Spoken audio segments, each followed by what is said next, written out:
Given what's happening lately, no, would you hazard a prognosis or a guess kung saan naman papunta itong mga nangyayari ngayon insofar as this administration is concerned, for example? As pinag-usapan natin 2 years ago, it has turned into an existential battle.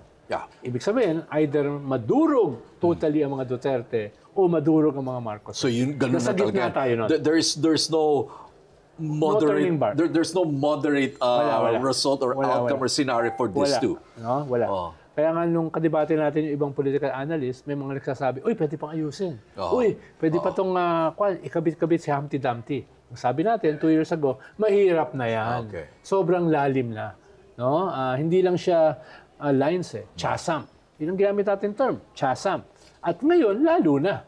Lalo na, although minsan may problema yung presidente dahil passive-aggressive, conflict-averse. So, nagbabago. Imagine mo kung natapos yung impeachment ni Sara last year or early this year. Iba yung landscape natin. Hindi siya nakikinabang dito sa mga scandals.